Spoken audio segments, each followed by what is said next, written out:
Ako si Mel Francis T. Flores at gagawin ko ang Prelim Activity 5. Number 1.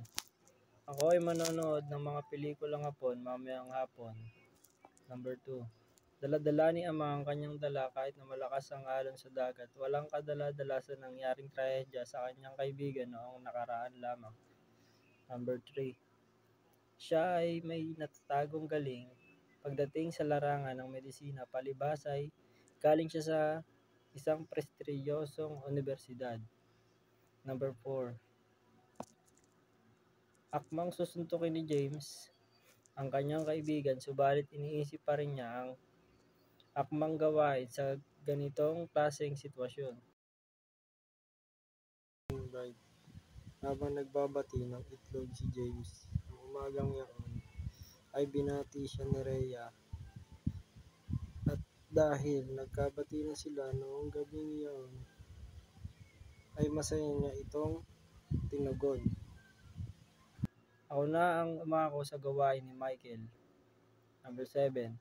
Patuloy na inaabot sa akin ni James ang kanyang mga iakyat na gamit dahil sa aming pagtutulungan ay inabot kami ng mahigit 5 oras lamang.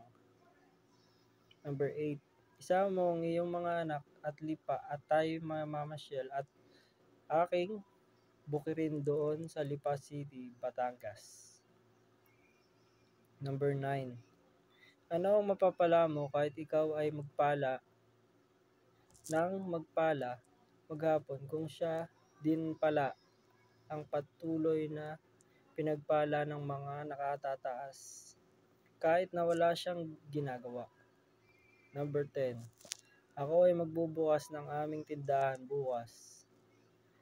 Number 11. Bumili kami ng paso sa labasan at sinakay namin ito sa tricycle. Hindi pa kami nakakalayo ay pinigil kami ng traffic enforcer. Nalaman namin na paso na ang kanyang lisensya. Kaya bandang huli ay naabala ako at nagantay ng masasakyan sa ilalim ng nakakapaso na sikat ng araw. Number 12. Humabol siya sa pagpasa ng proyekto kaya nakapasa siya sa asignatura ni Sir Jeremy.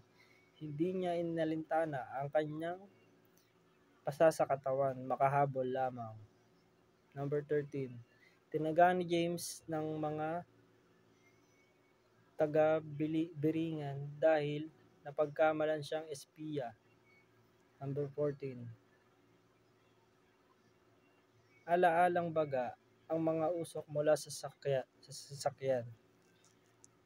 Lalong-lalo na sa sigarilyo ay nakakasama sa ating baga. Maging ang usok mula sa simpleng baga ay nakakasama sa ating baga. Number 15.